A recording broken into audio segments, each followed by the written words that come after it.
Ma famille a ignoré mon diplôme mais a engagé un disque jockey pour ma sœur. Mon père a haussé les épaules en disant « Elle a besoin d'un coup de pouce ». Je suis parti et j'ai supprimé mon numéro du compte bancaire, en répondant « Bonne chance pour payer le traiteur sans le code ». Je suis entré dans une maison silencieuse le jour de ma remise de diplôme pour n'y trouver qu'un plat pour micro-ondes et un message texte. Une semaine auparavant, ils avaient engagé un drone pour la fête de ma sœur. Je n'ai pas crié, je suis simplement parti. Ensuite, mon oncle m'a envoyé un message. Pourquoi ton père panique-t-il à propos du fonds fiduciaire? Le gland de mon mortier était doré. C'était une petite chose idiote, en réalité une collection de fils liés ensemble pour signifier la mention très bien. Mais alors que j'étais assise dans ma voiture dans l'allée de la maison de mes parents, fixant ce gland doré suspendu au rétroviseur où je l'avais accroché quelques instants auparavant, il me semblait être la chose la plus lourde au monde. Je venais d'obtenir mon diplôme de l'Université publique de Lyon avec une licence en finance, en étant major de ma promotion. C'était l'aboutissement de 4 années de nuit blanche, de double service dans une brasserie pour payer mes manuels scolaires et de week-ends passés à la bibliothèque pendant que mes amis profitaient de la vie. Je l'avais fait. J'avais franchi la ligne d'arrivée, et l'allée était vide. Mes parents avaient assisté à la cérémonie. Techniquement. Ils s'étaient assis sur les bancs, consultant leur montre. Ma mère, Suzanne, s'était plainte de la chaleur et du manque de confort avant même le début du cortège. Mon père, Marc, avait passé tout son temps à faire défiler son téléphone, vérifiant probablement les scores de football ou faisant semblant de répondre à des courriels professionnels. Ils avaient pris exactement une photo de moi, un autoportrait flou où la moitié de mon visage était coupée et où ma mère regardait son propre reflet dans l'écran. Et puis, ils étaient partis avant même que le doyen n'ait terminé son discours de clôture. Pour éviter les bouchons, m'avait envoyé mon père par message alors que j'étais encore en train de rendre ma toge. On se voit à la maison. J'ai coupé le contact. Le moteur de ma vieille berline de 10 ans a bafouillé et s'est éteint, me laissant dans un silence qui semblait étouffant. J'ai regardé la maison. C'était une belle demeure bourgeoise de 2 étages avec des haies taillées et une couche de peinture fraîche grillardoise. C'était la maison où j'avais grandi, la maison que j'avais entretenue pour eux pendant les 3 dernières années. Et pourtant, en la regardant maintenant, elle ressemblait à une forteresse construite pour m'exclure. J'ai saisi mon sac, dont le cuir était usé au coin, et je suis sorti. Le soleil de fin d'après-midi descendait sous la lisière des arbres, jetant de longues ombres mélancoliques sur la pelouse. Mes yeux se sont tournés vers la barrière du jardin. Il y a 7 jours à peine, cette barrière était restée ouverte avec une couronne festive. L'herbe se remettait encore du piétinement qu'elle avait subi. La semaine dernière, ma sœur cadette, Camille, avait terminé son 2e semestre à l'Institut de formation technique. Elle n'avait pas obtenu de diplôme. Elle ne figurait même pas sur le tableau d'honneur. Elle avait simplement terminé l'année. Pour célébrer cette étape, mes parents avaient organisé une fête qui rivalisait avec une réception de mariage. Il y avait un buffet de tapas avec traiteur, un disque jockey, des feux d'artifice qui avaient poussé les voisins à menacer d'appeler la police, et un photographe professionnel par drone engagé pour capturer des clichés aériens de Camille tenant un verre en plastique et riant avec ses amis. J'avais passé cette fête à m'occuper du barbecue parce que le traiteur était débordé, puis à nettoyer la salle de bain du rez-de-chaussée après qu'un des amis de Camille eut trop bu. J'ai chassé ce souvenir et j'ai déverrouillé la porte d'entrée. « Maman ? Papa ?» ai-je appelé, ma voix résonnant dans le hall. Silence. La maison était sombre. Les stores étaient tirés. Il n'y avait pas de ballon. Il n'y avait pas de banderole. Il n'y avait aucune odeur de repas fait maison ni même de plats à emporter. Je suis entré dans la cuisine, les talons de mes chaussures de ville claquant bruyamment sur les carreaux de marbre. Sur l'îlot en granit immaculé, posé seul au centre du vaste espace vide, se trouvait une unique boîte en carton. C'était une lasagne surgelée. Le bloc de format familial que l'on achète pour 9 € quand on n'a pas envie de cuisiner. À côté se trouvait une note adhésive écrite de la main de ma mère. Papa et moi avons emmené Camille au centre commercial pour chercher une tenue d'été. Préchauffe le four à 190 degrés. Félicitations. J'ai fixé la note. J'ai fixé la lasagne. J'ai senti une froideur se propager dans ma poitrine, partant de mon cœur et rayonnant jusqu'au bout de mes doigts. Ce n'était pas l'absence de fête. Je n'étais pas Camille. Je n'avais pas besoin d'un drone ou de feu d'artifice. C'était l'effort.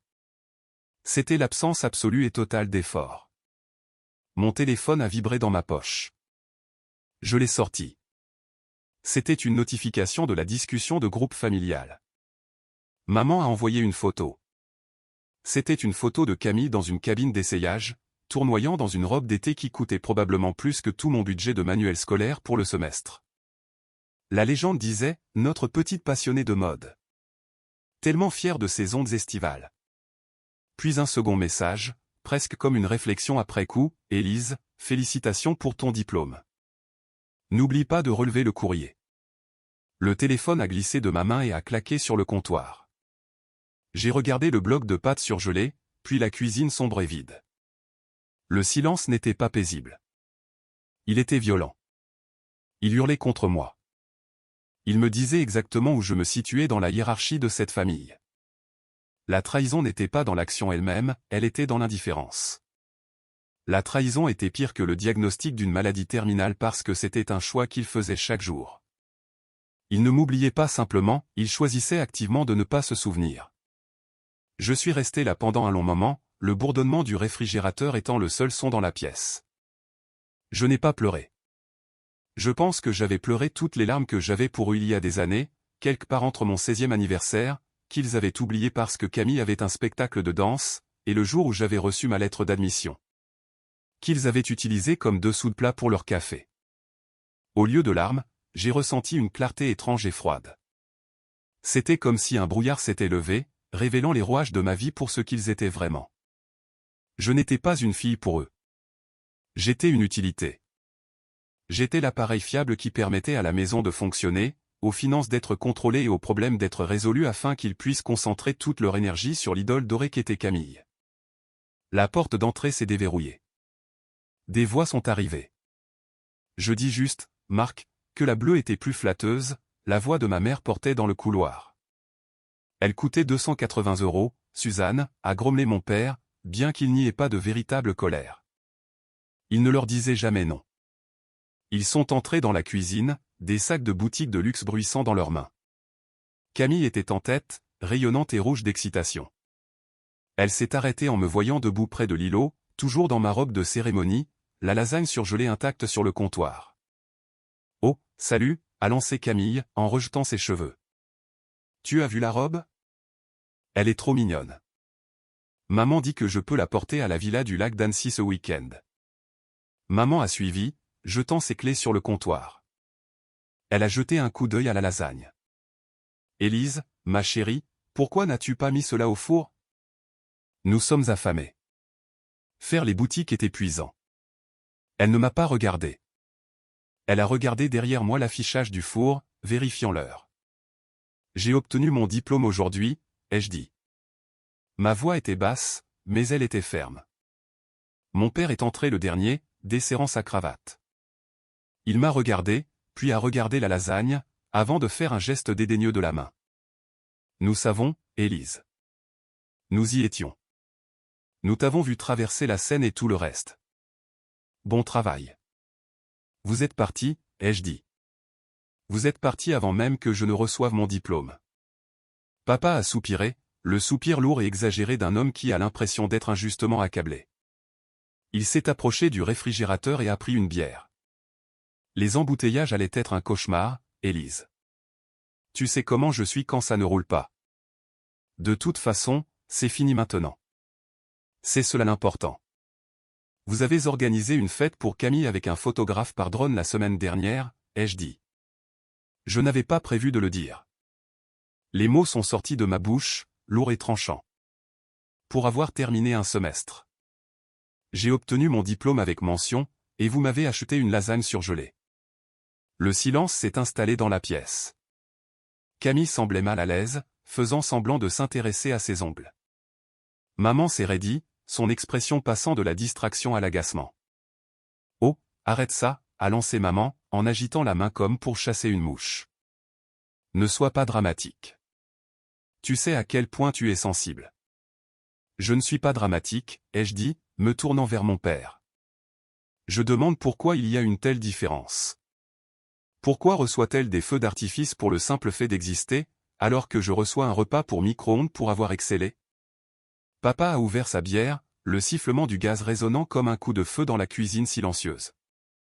Il a pris une longue gorgée, puis m'a regardé avec des yeux totalement dépourvus d'empathie. Il a haussé les épaules. Écoute, Élise, a-t-il dit d'un ton condescendant, comme s'il expliquait des choses simples à un enfant. Camille, eh bien, elle est pleine de vie. Elle adore faire la fête. Elle a besoin de cette énergie. Toi. Tu es sérieuse. Tu es calme. Tu as toujours été indépendante. Nous avons juste pensé que tu n'étais pas vraiment du genre à célébrer. Nous essayons de respecter ta personnalité. Respecter ma personnalité. C'était un mensonge si fluide. C'était le récit qu'ils avaient construit pour justifier leur négligence. Élise n'a besoin de rien parce qu'Élise est forte. Élise ne veut pas d'attention parce qu'Élise est calme. Je vois, ai-je dit. Et je voyais, enfin. Alors? A demandé maman, tapotant ses ongles sur le granit. Vas-tu mettre la lasagne, ou dois-je tout faire ici? Je l'ai regardé. J'ai regardé la femme qui m'avait donné la vie, qui me regardait actuellement non pas avec amour, mais avec l'attente d'un maître s'adressant à une servante. Non, ai-je dit. Pardon? Maman a cligné des yeux. Non, ai-je répété. Je ne mettrai pas la lasagne. Je me suis retourné et je suis sorti de la cuisine. Élise, ne t'avise pas de me fuir. La voix de mon père a tonné, l'autorité se manifestant enfin maintenant que son confort était menacé. Reviens ici et prépare le dîner. Je l'ai ignoré. J'ai monté les escaliers, mon cœur battant la chamade. Je suis entré dans ma chambre, la chambre que j'avais peinte moi-même, la chambre où j'avais étudié jusqu'à ce que mes yeux me brûlent et j'ai sorti ma valise du placard. Je n'ai pas tout emporté. Je n'avais pas le temps. J'ai pris l'essentiel, mon ordinateur portable, mon classeur de documents importants, acte de naissance, passeport, carte vitale, mon disque dur externe, une semaine de vêtements, ma trousse de toilette. En bas, je pouvais les entendre se disputer. Maman se plaignait de mon attitude. Camille demandait s'il pouvait simplement commander une pizza à la place. Papa grommelait sur le fait que j'étais d'humeur massacrante. Il n'avait aucune idée. J'ai fermé la valise. J'ai jeté un dernier regard à ma chambre. J'ai retiré les draps du lit par habitude, je suppose, ne voulant pas laisser de désordre et je les ai jetés dans le panier à linge. Je suis redescendu. Ils étaient toujours dans la cuisine. Je pouvais les voir à travers l'arche. Papa était appuyé contre le comptoir, consultant à nouveau son téléphone. Maman versait du vin. Je suis passé devant la cuisine pour aller à la porte d'entrée. Élise, a appelé maman, entendant la porte d'entrée s'ouvrir. Où vas-tu? Tu dois vérifier le relevé de la banque ce soir. Souviens-toi, la facture doit être payée demain. Je me suis arrêté, la main sur la poignée de la porte. Vous êtes des gens intelligents, ai-je répondu d'une voix atone. Débrouillez-vous. Je suis sorti dans l'air frais de la soirée et j'ai refermé la porte derrière moi. Le clic du loquet a été le son le plus satisfaisant que j'ai jamais entendu. Je suis monté dans ma voiture, j'ai jeté la valise sur le siège passager et j'ai fait marche arrière pour sortir de l'allée. Alors que je m'engageais sur la route principale, la maison rétrécissant dans mon rétroviseur, mon téléphone a de nouveau vibré. Ce n'était pas la discussion de groupe cette fois. C'était mon oncle David, le frère aîné de mon père, le mouton noir de la famille. Non pas parce qu'il était mauvais, mais parce qu'il avait réussi, qu'il était sévère et qu'il ne tolérait pas les bêtises de mes parents. Il vivait dans une autre commune à 30 minutes de là. Le message disait « Pourquoi tout le monde panique-t-il ? Ton père vient de m'appeler en hurlant que tu as volé les comptes. Que se passe-t-il » Un petit sourire sombre a effleuré mes lèvres. Mes parents pensaient que j'étais juste la fille calme qui restait dans son coin. Ils pensaient que j'étais juste la domestique et la rabat-joie. Mais dans leur arrogance, ils avaient oublié une chose cruciale. Au cours des 3 dernières années, dans le cadre de ma participation au foyer, j'avais géré toute la paperasse. J'avais géré les factures. Et surtout, j'avais géré les communications avec le fonds fiduciaire familial que l'oncle David gérait, le fonds qui payait la maison, les voitures et les frais de scolarité de Camille. Je n'avais pas volé les comptes. J'étais les comptes. Et ils allaient bientôt réaliser à quel point leur soirée tranquille à la maison allait leur coûter cher. Pour comprendre l'ampleur de l'erreur que mes parents venaient de commettre, il faut comprendre la dynamique de l'écosystème chaotique qu'était ma famille. Mes parents, Marc et Suzanne, étaient ce que l'on pourrait appeler des riches en apparence mais pauvres en liquidité. Ils aimaient l'apparence de la richesse, la demeure bourgeoise, les véhicules de luxe en location avec option d'achat, l'adhésion au club de tennis qu'ils utilisaient à peine. Tout cela n'était qu'une façade maintenue par un apport financier très spécifique.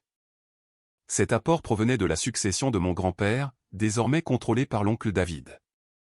Mon grand-père avait été un homme d'affaires avisé qui ne faisait pas confiance à son fils cadet, mon père, pour gérer une somme importante. Il a donc créé une fiducie. La fiducie payait l'essentiel, le logement, l'éducation, les frais de santé.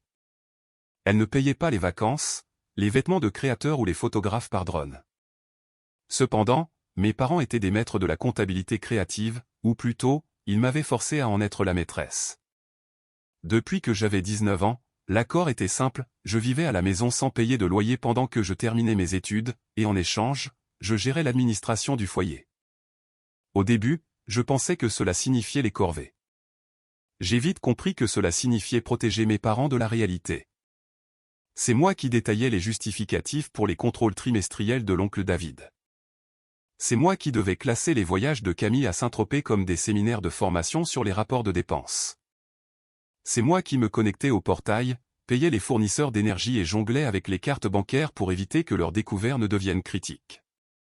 Je l'ai fait parce que j'étais jeune, que j'avais peur et que je pensais que si j'étais assez utile, ils finiraient par m'aimer. Si je leur faisais économiser assez d'argent, peut-être qu'ils en dépenseraient un peu pour moi. Mais ils ne l'ont jamais fait. L'antagoniste de ma vie n'était pas un méchant de cinéma, c'était le monstre à deux têtes du narcissisme de mes parents. Suzanne était l'architecte du favoritisme. Elle voyait Camille comme une extension d'elle-même belle, sociable et destinée à une vie de loisirs. Camille était la poupée que Suzanne aimait habiller. Moi, d'un autre côté, je ressemblais à la famille de mon père, cheveux sombres, très marqués, yeux sérieux. Pour Suzanne, j'étais du personnel. J'étais là pour m'assurer que la scène était prête pour qu'elle et Camille puissent briller. Marc était l'exécuteur. C'était un homme faible qui masquait son insécurité par de la suffisance. Il ne se souciait pas des détails, seulement des résultats. Tant que l'Internet fonctionnait, que le réfrigérateur était plein et que l'oncle David continuait de signer les chèques, il se moquait de la manière dont cela arrivait. Il me traitait avec un mélange d'indifférence et d'agacement, comme si j'étais une technicienne qu'il ne pouvait pas licencier parce que j'étais la seule à connaître les codes d'accès. Et puis il y avait l'oncle David. David était la seule personne de la famille qui intimidait mon père.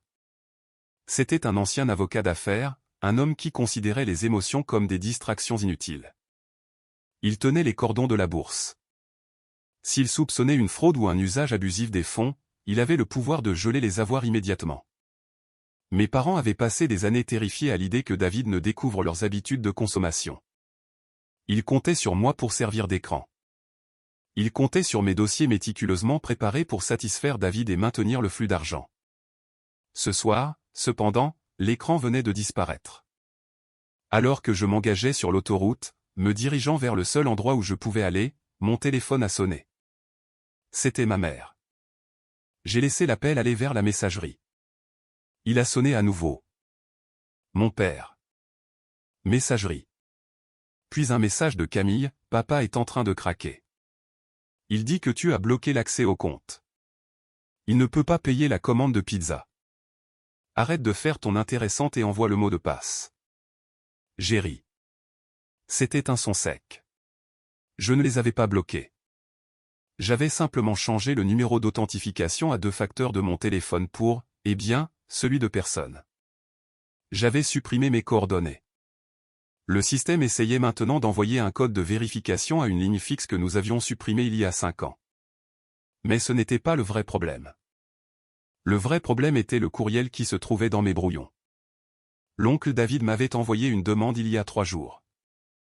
Il voulait le bilan de l'exercice financier pour la fiducie. Il voulait savoir pourquoi les coûts d'entretien de la maison avaient triplé en mai. Mes parents m'avaient dit de classer la fête de Camille et les feux d'artifice, le drone, le traiteur comme des travaux de réfection de toiture et consolidation des fondations. Il prétendait que les feux d'artifice étaient de la dératisation sonore et que la location de la tente était un étayage de structure. Il m'avait forcé à rédiger le rapport frauduleux. Fais-le, Élise. L'oncle David n'a pas besoin de connaître les détails. Nous sommes une famille. Tu veux que Camille ait un bon souvenir, n'est-ce pas? Je l'avais préparé. Il était sur mon ordinateur. Mais je ne l'avais pas envoyé. Et maintenant, roulant dans la nuit avec un souvenir de dîner surgelé et une vie entière de déception, je réalisais que pour la première fois, je n'allais pas mentir pour eux. J'ai pris mon téléphone et j'ai appelé l'oncle David. Élise. Sa voix était grave, surprise. Je viens de raccrocher avec ton père. Il hurle comme un possédé. Il raconte que tu as volé la connexion. Je n'ai rien volé, oncle David, ai-je dit, la voix calme. Mais je pense que nous devons discuter. Puis-je passer te voir? J'ai quelques éléments à préciser concernant le bilan financier annuel. Il y eut un silence sur la ligne. Des précisions? A-t-il demandé, son ton se faisant plus attentif. Oui, ai-je dit. Notamment concernant les travaux de fondation et les 18 500 € alloués aux fournitures pédagogiques pour Camille. Viens tout de suite, a dit David. Je prépare le café. Le trajet jusqu'à la maison de l'oncle David fut un mélange de lumières urbaines et du bruit régulier des pneus. Mon téléphone continuait de vibrer sur le siège passager. 15 appels manqués de maman. 10 appels manqués de papa. 3 messages de Camille. Je n'ai pas répondu. Si j'entendais la voix de ma mère, ce ton qui mélangeait autorité et victimisation, je risquais de faire demi-tour. Je savais avec certitude que si j'y retournais maintenant, je n'en sortirais plus jamais. L'oncle David vivait dans une villa moderne qui semblait dominer la vallée. Tout était de verre et de métal, froid mais impressionnant. Alors que je m'engageais dans l'allée, les projecteurs se sont allumés. David se tenait déjà devant la porte d'entrée, portant un pull en laine et tenant une tasse. Il m'a simplement regardé sortir de la voiture avec ce regard d'expert qu'il utilisait au tribunal. « Tu as une mine épouvantable », a-t-il dit en guise d'accueil. « Merci », ai-je murmuré en portant ma valise. La journée a été éprouvante. Il s'est écarté pour me laisser entrer. L'intérieur de sa maison était parfaitement ordonné, pas un grain de poussière. C'était l'opposé de la maison encombrée de mes parents, où tout traînait. « Ton père a encore appelé », a dit David en fermant la porte. « Il prétend que tu as piraté les comptes. Il menace de porter plainte. » J'ai eu un rire nerveux. « Il peut essayer. Les comptes sont à son nom. » Je me suis simplement retiré de la gestion. Il ne connaît pas les codes parce qu'il ne s'en est jamais occupé. Il est victime de sa propre paresse, pas d'un piratage. David a haussé un sourcil. Et la fiducie? Il a parlé de blocage des avoirs. J'ai pris une profonde inspiration. Je n'ai rien bloqué, ai-je dit. Mais je n'ai pas encore envoyé le rapport trimestriel qui doit être rendu demain. L'expression de David s'est durcie. Il m'a fait signe d'entrer dans son bureau, une pièce remplie de livres avec un grand bureau en chêne. Asseyons-nous. Je l'ai suivi. Je me suis assise en face de lui, ouvrant mon ordinateur. David, ai-je commencé, ma voix était ferme malgré mes mains qui tremblaient, ces 3 dernières années, maman et papa m'ont poussé à présenter les dépenses d'une manière qui ne poserait pas de problème à la fiducie. David s'est penché en avant. Explique-moi la réfection de toiture du printemps dernier. C'était une croisière de 2 semaines en Méditerranée pour maman et Camille.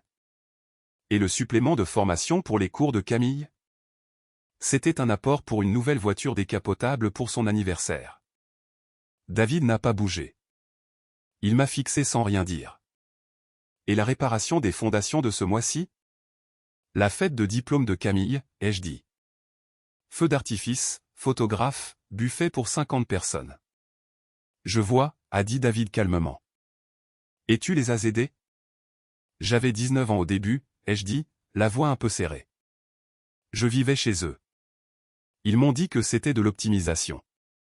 Ils m'ont dit que si je ne faisais pas ça, nous perdrions la maison. David a soupiré. Et aujourd'hui? Pourquoi maintenant? J'ai obtenu mon diplôme, ai-je dit. Major de promotion en finance. Et ils m'ont laissé une lasagne surgelée avant de partir faire les magasins sans moi. David m'a regardé longuement. Puis un sourire sévère est apparu sur ses lèvres. C'était le sourire d'un homme qui venait de trouver la pièce manquante d'un puzzle. Ouvre l'ordinateur, a-t-il dit. Montre-moi tout. Pendant 3 heures, nous avons tout vérifié, chaque reçu, chaque virement, chaque courriel où mes parents m'ordonnaient de modifier les chiffres. David prenait des notes précises. À la fin, il était plus de minuit. C'est grave, a dit David. C'est un détournement de fonds, Élise. Ils ont utilisé plus de 185 000 € de la fiducie de manière illégale en 3 ans. Je sais, ai-je chuchoté. Je suis désolé. J'aurais dû en parler avant. Tu étais sous leur influence, a dit David. Tu as été manipulé par ceux qui devaient te protéger. Tu n'es pas la coupable, tu es celle qui apporte la preuve. Il a pris son téléphone. Je vais agir. Nous devons sécuriser les fonds. Et demain, nous allons avoir une explication en famille. Le lendemain matin, le soleil était éclatant. J'avais mal dormi. Dans la cuisine, David était déjà en costume, lisant la presse sur sa tablette. « Mange », a-t-il dit en me tendant une assiette. « Tu auras besoin de force. »« On fait quoi ?» ai-je demandé. « Nous allons chez tes parents », a dit David. « Je leur ai donné rendez-vous pour régler les problèmes bancaires. Ils vont se mettre en colère, ai-je prévenu. « La vérité ne craint pas la colère », a répondu David. Nous sommes arrivés chez mes parents dans la voiture de David. Le véhicule de mon père était garé de travers sur l'herbe. La porte n'était pas fermée à clé. L'intérieur était en plein chaos, carton de pizza, verre sale. Élise. Ma mère est apparue en haut de l'escalier, en robe de chambre, les yeux fatigués. Espèce de petite ingrate. Où étais-tu? Tu n'as pas honte? Et la banque? Ton père essaie de les joindre depuis des heures. Il refuse de lui donner l'accès sans le code. Suzanne. La voix de David a imposé le silence. Maman s'est figée en le voyant. Elle a pâli. David. Je ne savais pas que tu venais. C'est juste un petit conflit entre nous, une crise de jeunesse, tu comprends. Élise a 22 ans, Suzanne, a dit David. Elle est diplômée. Ce n'est plus une enfant. Mon père est sorti de son bureau, décoiffé. Il m'a vu et a crié, « Toi. Donne-moi ce code tout de suite. » Assieds-toi, Marc, a dit David. C'était un ordre. Mon père s'est arrêté net. Il a regardé David, comprenant que la situation lui échappait. David, elle nous a bloqué les comptes. Elle veut nous détruire. Elle a simplement arrêté de s'occuper de vos affaires, a dit David en s'asseyant au salon. Et comme vous ne savez rien gérer vous-même, vous êtes perdus. Maintenant, asseyez-vous tous les deux. Mes parents se sont assis sur le canapé, comme des coupables. Camille est descendue s'asseoir sur une marche, l'air inquiète. Élise m'a informé de certaines anomalies, a commencé David en ouvrant son dossier. Elle ment, a crié maman. Elle raconte n'importe quoi par jalousie envers sa sœur. David a sorti une feuille. Voici une facture pour réparation des fondations de 11 000 €. L'entreprise est Skyhill Productions. Mon père a changé de couleur. David a continué, j'ai vérifié. Cette entreprise fait de la photo par drone et de l'événementiel. C'est une erreur de saisie, a bafouillé papa. Élise s'est trompée dans les noms. Je ne me suis pas trompé, papa, ai-je dit. J'ai les courriels où tu me dis de masquer ça sous les frais de la maison. Petite traîtresse. A sifflé maman. Silence. A ordonné David. Ce n'est pas qu'une fête, a dit David. C'est tout un système. Le toit, les médecins, les cours particuliers. Tout est inventé. Vous avez pillé la fiducie pour mener un train de vie au-dessus de vos moyens. Nous sommes une famille.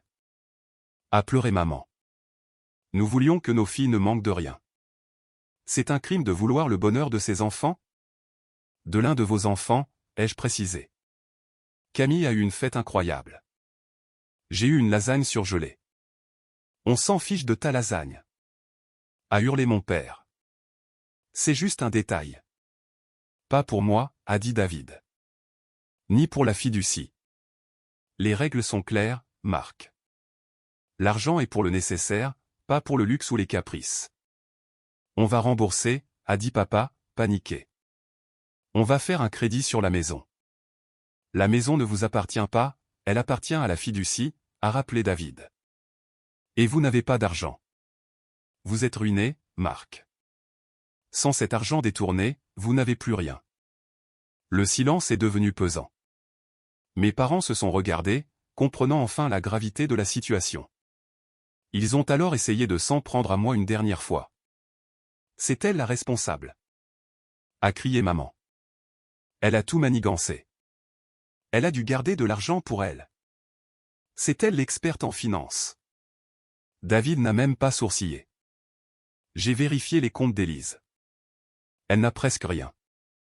Elle a même utilisé ses propres salaires pour payer vos factures d'électricité quand vous aviez tout dépensé. Camille s'est levée. Attends. Maman, tu as dit que ma fête était payée par l'héritage de grand-mère? C'est ce qu'on pensait, ma chérie, a menti Suzanne. Ton oncle est juste injuste. Il n'y a pas d'héritage pour toi avant tes 25 ans, Camille, a dit David. Et c'est conditionné à l'obtention d'un diplôme. Or, avec tes résultats actuels, tu es loin du compte. Il a montré un document. Moyenne générale catastrophique, plusieurs abandons de cours. Camille a regardé nos parents. Vous m'aviez dit que vous aviez réglé ça avec les professeurs. On a essayé, a dit papa. Ils n'ont rien voulu entendre. Non, a dit David. Vous avez payé quelqu'un 4 600 € pour faire ses devoirs à sa place. Encore une dépense illégale. Tout s'effondrait. David, s'il te plaît, a supplié mon père. Ne nous coupe pas tout. On a une image à tenir. Si les gens savent. Il fallait y penser avant de tricher, a dit David. Je dois protéger la fiducie. Je ne peux plus vous laisser faire. Détourner des fonds. C'est indigné maman. C'est un mot horrible. C'est la réalité, a dit David. Je gèle immédiatement les fonds libres. La fiducie paiera l'hypothèque et les factures directement. Plus d'argent de poche, plus de cartes de crédit. Mais on va faire comment pour vivre? A demandé maman. Marc a son travail, a dit David. Et Suzanne, il est temps que tu en cherches un aussi. Travailler? A dit maman, choquée. Je n'ai plus l'habitude. Il va falloir vous y remettre, a dit David. Et Camille, tu vas devoir étudier sérieusement par toi-même. Si tu échoues encore, la fiducie ne paiera plus tes études. C'est injuste, a crié Camille. Élise, dis-lui d'arrêter. J'ai regardé ma sœur. Je ne voyais plus la préférée, mais une jeune femme incapable de se débrouiller seule à cause de nos parents. Je n'ai pas fait d'erreur, ai-je dit. J'ai fait un choix. Je te déteste, a hurlé Camille. Tu as tout gâché. Je n'ai rien gâché, ai-je dit. J'ai simplement arrêté de mentir. Mon père s'est levé, furieux. Sors d'ici. Va-t'en de ma maison. Tu n'es plus ma fille. Marc, attention à ce que tu dis, a prévenu David. Non, a crié papa. Elle veut être seule? Qu'elle parte. On ne veut plus te voir, Élise. J'ai regardé cet homme qui n'avait même pas pris une minute pour mon diplôme. Je n'ai aucune intention de rester, ai-je dit. Je prends mes affaires et je pars. Tu n'as rien ici, a craché maman. Tout vient de nous. La voiture est à mon nom, l'ordinateur est à elle, a rappelé David. Et ces vêtements ne vous servent à rien, Suzanne. Prends-la et disparaissez, a crié mon père. David a hoché la tête. Allons-y, Élise. Avant de franchir le seuil, je me suis retourné. Mes parents étaient seuls dans leur grand salon. Camille pleurait. Au fait, ai-je dit. Le code de la banque est envoyé sur la ligne fixe. Celle que vous avez supprimée il y a des années. J'ai vu mon père se précipiter sur son téléphone, essayant désespérément d'appeler un service client automatique. Je suis parti sans un regret. La suite a été brutale pour eux. Sans l'accès facile à l'argent, leur train de vie s'est écroulé. Les voitures ont été reprises par le loueur. Ils ont dû quitter le club de tennis. Le personnel de maison est parti dès que les paiements ont cessé. Camille a fini par arrêter ses études. Sans personne pour faire le travail à sa place, elle n'y arrivait pas. Elle est restée chez mes parents dans une ambiance insupportable. Mon père a dû trouver un autre travail car ses activités de conseil ne rapportaient rien. Il a fini dans un service de logistique, avec un salaire modeste. C'était un choc pour lui. De mon côté, j'ai commencé à travailler dans le cabinet de David. J'ai pris un petit appartement en ville que je paie moi-même. C'est modeste, mais c'est chez moi. Je fais mes courses, je prépare mes repas. Et quand je mange une lasagne, je me sens libre. 6 mois plus tard, Camille m'a écrit. Élise, je ne sais pas si tu me liras, mais c'est difficile ici. Maman et papa ne font que se disputer. La maison tombe en ruine. On nous a coupé le courant la semaine dernière. J'ai trouvé un travail dans une boutique. C'est fatigant, mais j'économise pour partir. Je commence à comprendre ce que tu vivais. Je suis désolé pour tout, j'ai été égoïste. Tu me manques. Camille. J'ai regardé la lettre. J'ai repensé à tout le mal qu'il m'avait fait. Mais j'ai aussi pensé à ma sœur qui essayait enfin de s'en sortir. J'ai fini par l'appeler. Allô? Sa voix était hésitante. C'est Élise, ai-je dit. Elle a commencé à pleurer. Élise. Je ne pensais pas que tu répondrais. On a parlé longtemps. Ce n'est pas encore parfait entre nous, mais c'est un début. Elle cherche un logement et je vais l'aider à trouver une solution. Je n'ai jamais repris contact avec mes parents. Ils m'envoient parfois des messages méchants ou des demandes d'argent. Tout va directement dans mes courriers indésirables.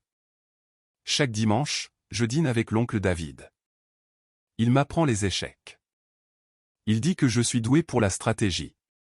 Tu vois l'ensemble de la situation, Élise, me dit-il. La plupart des gens ne voient que ce qui est juste devant eux. J'ai appris par la force des choses, ai-je répondu. J'ai dû surveiller les comptes pendant que les autres regardaient les feux d'artifice. Ma vie est paisible maintenant. Il n'y a plus de drones, plus de fêtes grandioses. Mais je suis en règle avec moi-même. Et quand je me regarde dans le miroir, je vois une femme qui a su se libérer et qui tient désormais les rênes de sa propre vie.